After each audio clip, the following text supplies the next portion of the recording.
Santiago y hoy les voy a hablar sobre las garantías individuales. Pero antes que nada, ¿qué son las garantías individuales?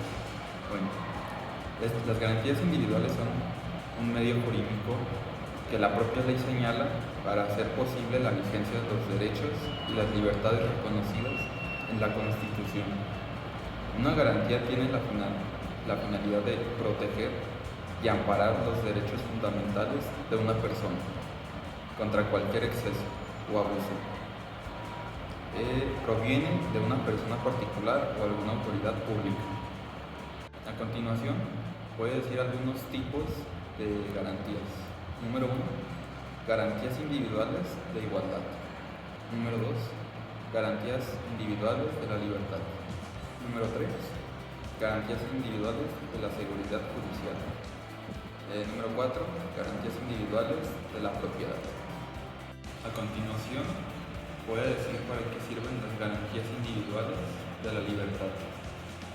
Bueno, estas garantizan que tienen el objetivo de que el Estado la respete y no se tengan restricciones a menos de que estas estén señaladas en la Constitución. Puedo decir algunos ejemplos de los artículos. Artículo número 5. Libertad de elegir la profesión de ser. Artículo número 6. Libertad de expresión. Artículo número 7. La libertad de escribir y publicar de cualquier tema. Artículo número 9. Libertad de asociación y reuniones libres con objetivos lícitos. Artículo número 10. Derecho a poseer armas por seguridad y seguridad. Artículo número 11. Libertad de tránsito, libertad de entrar y salir al país las veces que quiera. Artículo 24. Libertad de creencia religiosa. Artículo 25. Prohibición de monopolios. Como ya mencioné anteriormente, voy a explicar qué es la garantía individual de la igualdad. Bueno, su objetivo es colocar a toda la población en la misma situación frente a la ley, es decir, que no se distinga a persona alguna por la edad, religión, profesión, posición económica, etc. A continuación, voy a decir algunos ejemplos de algunos artículos de garantías individuales de la igualdad. Número 1. Goce de todo individuo para las garantías que otorga la Constitución. Artículo número 2. Prohibición de la esclavitud. Artículo número 4. Igualdad de derechos e indistinción de sexo. Artículo número 12. Prohibición de artículos nobiliarios. Artículo número 13. Prohibición del fuego. A continuación, les voy a hablar sobre las garantías individuales de seguridad jurídica. Bueno, estas tienen el objetivo de generar un estado de certeza jurídica. La seguridad jurídica brinda al gobernador un marco de hecho y derecho que sirve para la realización de un conjunto de actos con trascendencia jurídica. A continuación, diré algunos artículos de la seguridad jurídica. Artículo número 14. A ninguna ley se le dará efecto retroactivo, en prejuicio de persona alguna. Nadie podrá ser privado de la vida, la libertad o sus prioridades, a menos de que niegue esto por algún delito. Artículo número 16. Ninguna autoridad podrá molestar o incurrir en su propiedad sin ninguna orden judicial. Artículo número 17. Nadie puede hacer justicia por sí mismo, ni ejercer violencia para reclamar sus derechos. Artículo número 18. Solo habrá lugar a prisión preventiva por delito que merezca pena corporal. Artículo número 20. Libertad bajo fianza. Derecho a no declarar en su contra. Al ser juzgado en tiempo y forma por defenderse en juicio, solo o por un abogado suyo o por un juicio. Artículo número 21. Solo la autoridad judicial podrá imponer penas. Artículo número 23. Nadie podrá ser juzgado por el mismo delito. A continuación, puedes decir algunos tipos de derecho que hay en México. Derecho penal. El derecho penal se ubica dentro del derecho público, toda vez que el Estado interviene actualmente en la solución de conflictos, buscando que el Estado se preserve en el orden y la paz pública. Es el conjunto de normas jurídicas por medio de las cuales el Estado define las conductas u omisiones que constituyen derecho fiscal. La definimos como la rama del derecho público, que comprende el conjunto de normas jurídicas que regulan las relaciones jurídicas entre el Estado y en su carácter de autoridad. Establece que las normas que determinan los tributos, a través de los diversos ordenamientos fiscales del Estado, graban las actividades de los gobernados sin importar la naturaleza civil. Derecho agrario. El derecho agrario es la rama del derecho que se encarga del estudio y la regulación de las relaciones económicas y sociales que surgen entre los diversos factores implicados en la producción agropecuaria. En otras palabras, el derecho agrario hace referencia al conjunto de normas jurídicas que se aplican a la explotación agrícola y ganadera. Derecho laboral. El derecho laboral o derecho del trabajo en México tiene su origen en acontecimientos históricos, políticos y económicos. La legislación laboral en México se encuentra federalizada por nuestro régimen laboral, se encuentra unificada por disposición del artículo número 123, constitucional en virtud de que el Congreso de la Unión, quien tiene la facultad de expedir leyes sobre el trabajo en cuestión. Derecho civil. El derecho civil en México se ocupa de regular los derechos y obligaciones de los individuos desde el momento de su concepción hasta el de su muerte. Para regular las figuras o relaciones jurídicas del derecho civil, en nuestro país existe un Código Civil para cada estado de la República Mexicana y un Código Civil Federal, respectivamente, en su forma de crecimiento. Derecho mercantil. En México, el derecho mercantil, al igual que el derecho civil, pertenece al derecho privado. Existen uno al lado otro de forma separada, ya que el derecho civil regula las relaciones jurídicas privadas en general y el derecho mercantil regula las relaciones jurídicas privadas, de forma que muchas más particulares, aquellas que dan entre comerciantes y las actividades que se dan en el comercio. En este momento les voy a hablar del proceso de creación de una ley. Este se le llama proceso legislativo y tiene diferentes fases: iniciativa, discusión, aprobación, sanción, publicación y iniciación de vigencia. En la número 1 es iniciativa. Se presenta la propuesta de ley ante el Congreso de la Unión. Puede comenzar indistintamente en cualquiera de las cámaras y el proyecto se puede modificar o rechazar. Número 2.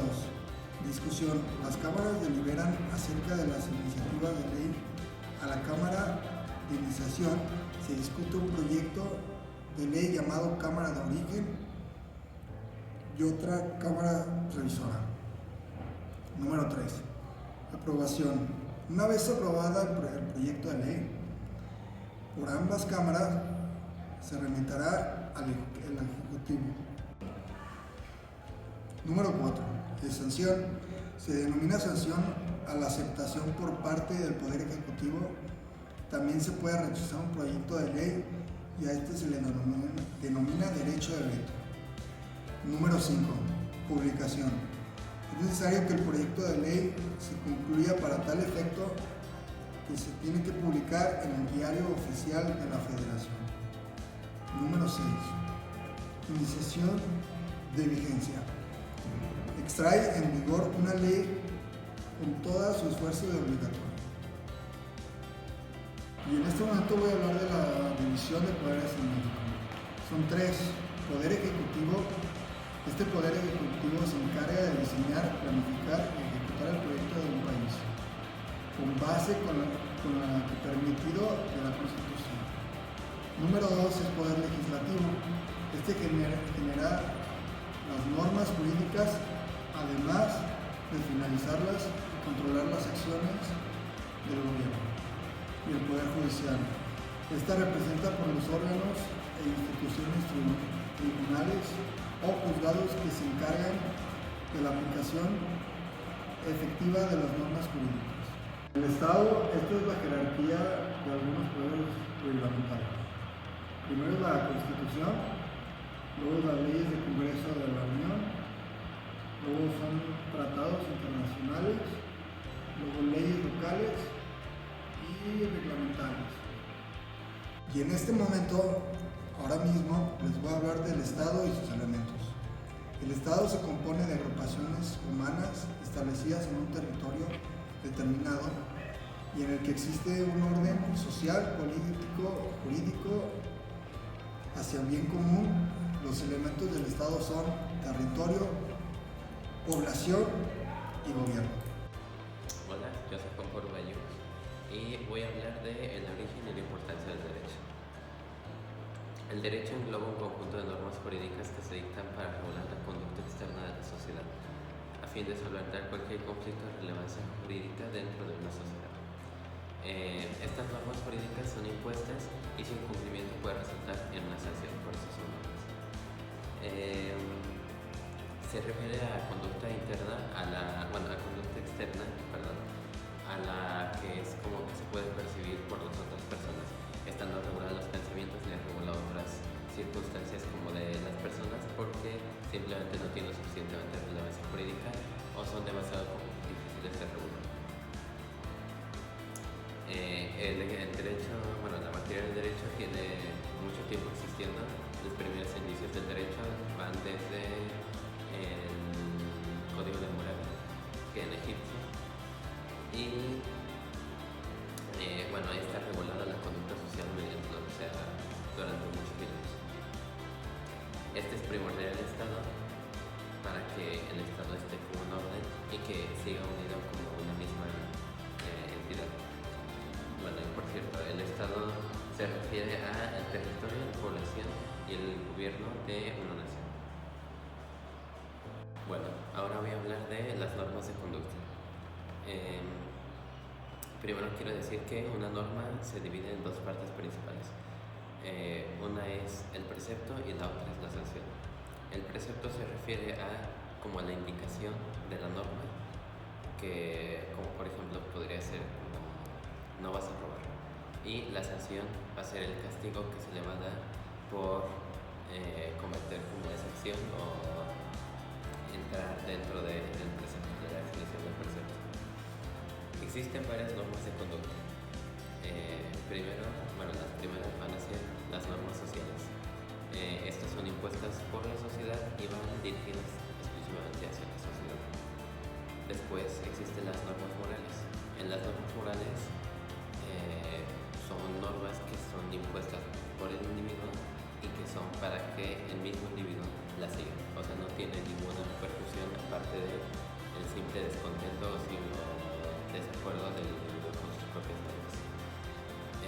Después, las normas religiosas son bastante parecidas a las morales, pero tienen la diferencia sería que tienen implicaciones como en la religión. Después, las normas jurídicas son las normas que son reguladas como por el Estado y por la Constitución. Ahora voy a hablar de las fuentes de la ley y su clasificación. Estos son procedimientos en los que se crean y modifican, sustituyen o derogan una norma jurídica.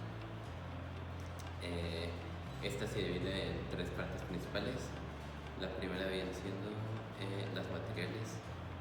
Son circunstancias sociales, políticas, religiosas y económicas que los legisladores toman en cuenta para la creación de leyes. Después son las históricas. Conocen la historia del derecho y por eso se toma en cuenta la historia del derecho para crear nuevo derecho. Y por último, las formales son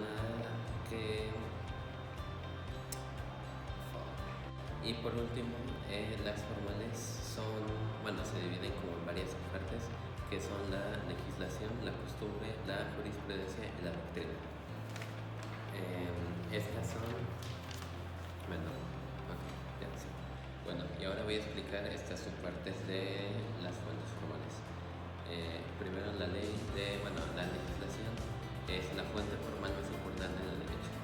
Es un organismo de creación, es el organismo encargado de la creación y la ejecución de las leyes, que es como la Cámara de los Diputados y de los Senadores.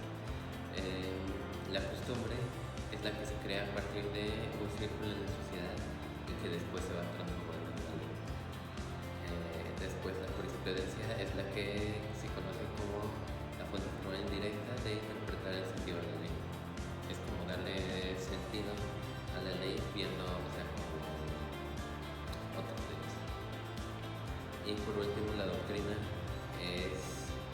tiene que ver con que hay personas que son muy estudiosos en el derecho y varias cuestiones sociales y económicas políticas que aconsejan o dan como informes para poder dar consejos de cómo realizar una ley y de qué es lo que se debe tomar en cuenta. ¿Qué tal? Buenas tardes. Vamos a empezar ahora con un poco de introducción al derecho laboral. Este es el conjunto de normas jurídicas que regulan las relaciones que se establecen a raíz del trabajo humano. La primera parte es el patrón, consta de dos partes. El patrón es la persona física o moral que utiliza los servicios de la otra parte, que es un trabajador. El trabajador es la persona física que presta sus servicios a cambio de un acuerdo salarial. La jornada laboral es el tiempo en el que el trabajador se encuentra a disposición de prestar sus servicios a un patrón. La ley federal impone tres tipos de jornadas laborales. La primera es la jornada diurna, la segunda es la jornada nocturna y la tercera es la jornada mixta. La primera jornada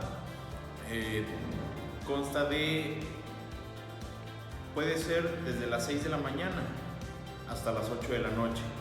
Entre ese horario consiste la jornada diurna, puede ser máximo 8 horas y semanalmente máximo 48 horas, correspondiéndole así un día libre obligatoriamente y pagado. La segunda jornada es la jornada nocturna, que esta consta de 8 de la noche a 6 de la mañana. Esta máximo puede ser de 7 horas y semanalmente máximo 42 horas. Lo que igual corresponde a poco más de un día libre, pagado obviamente. Y por último tenemos la jornada mixta. ¿En qué consiste la jornada mixta? Agarra mayormente parte de la jornada diurna y máximo pueden ser 3 horas y media de jornada nocturna. Es decir, puedes empezar de 8 a 11 y media. Sin embargo, si rebasas ese límite de 3 horas y media, ya es considerado jornada nocturna, por lo que tendrás que trabajar menos horas. Entonces, por ejemplo, para la jornada mixta, tú puedes empezar trabajando desde las 4 de la tarde hasta las 11 y media de la noche. Así cumpliste tus 7 horas y media y no rebasaste ese límite que hay de la parte de la jornada nocturna. En esta máximo puedes trabajar semanalmente 45 horas e igual corresponde poco más de un día libre pagado para el trabajador. Y bueno, estos son los 3 tipos de servicios que un trabajador le puede brindar a su patrón para cumplir una dicha anteriormente jornada laboral. Ahora vamos a hablar de las prestaciones laborales. A estas se les conoce así a las entregas adicionales que el patrón le otorga a los trabajadores, además del salario por la prestación de sus servicios. Hay 4 prestaciones de ley muy importantes. La primera son las vacaciones, que consta de 12 días libres pagados al año, que según tu tiempo en el trabajo puede ir aumentando. Es decir, aumenta 2 días cada año. El primero son 12 días, el primer año. El segundo año son 14 días. El tercer año 16 días. El cuarto año 18 días. El quinto día 20 días. Y pasa algo, que cuando llegas al sexto te dan tus 2 días, pero ahora va a ser cada 5 años. Entonces, es decir, llego a mis 6 años laborando en esta empresa. De aquí a que cumpla mis 10 años laborales, voy a tener 22 días libres. De 11 años a 15 años son 24 días. De 16 años a 20 años laborales corresponden 26 días. De 21 años a 25 años laborales son 28 días. Y así sucesivamente. La prima vacacional es un pago adicional que cubre el trabajador. Es un equivalente es tu salario más un 25% de tu salario. Otra prestación de ley es el aguinaldo, es muy conocido, y es la cantidad de dinero otorgada por el patrón al trabajador para afrontar los gastos de fin de año. La LFT establece que el monto mínimo de aguinaldo equivale a 15 días de sueldo. Último y más importante, la cuarta prestación de ley es el seguro social. Busca la protección y mejoramiento de los niveles de bienestar de los trabajadores y sus familias. De no existir esta prestación laboral, se podría ocasionar la reducción o desaparición de ingresos por causa de enfermedad, maternidad, accidente, etc.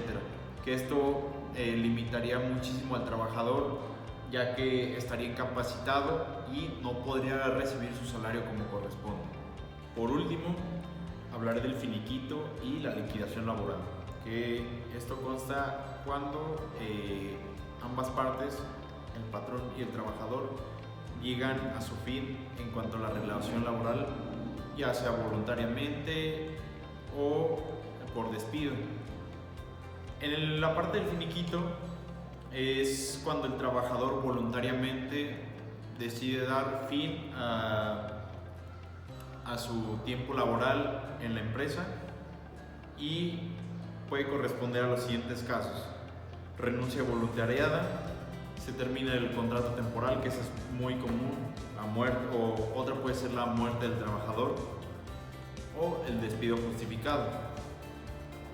Y el finiquito se paga solo conforme a los meses que hayas trabajado. Es decir, bueno, no alcanzaste a recibir tu aguinaldo, pero trabajaste 5 meses conmigo. Entonces, te voy a dar tu pago correspondiente por tu tiempo laboral en la empresa de 5 meses. Por último, la liquidación.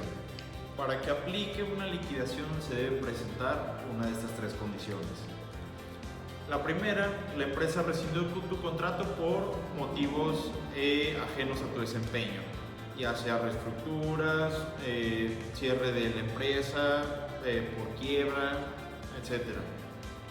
Otra puede ser el despido injustificado, que eso es más común de lo que parece y no es cualquier justificación para, en vez de dar una liquidación, finiquitar. No, se tiene que dar una justificación muy específica para que pueda ser finiquito, pero en este caso el despido injustificado también es una de estas condiciones. Y la tercera es la renuncia a causa de una falta grave cometida por ya sea el patrón, que haya sido el trabajador engañado, que haya amenazas, violencias, acoso sexual, temas ya más fuertes que abarcan ya los derechos humanos. La liquidación debe incluir todos los pagos proporcionales al tiempo laborado, que es como lo del finiquito. Sin embargo, se dan también 3 meses de salario, la prima de antigüedad, los salarios vencidos, es decir, si el tema quedó al aire y estuvo 6 meses sin poder resolverse, bueno, esos 6 meses de pagos se te...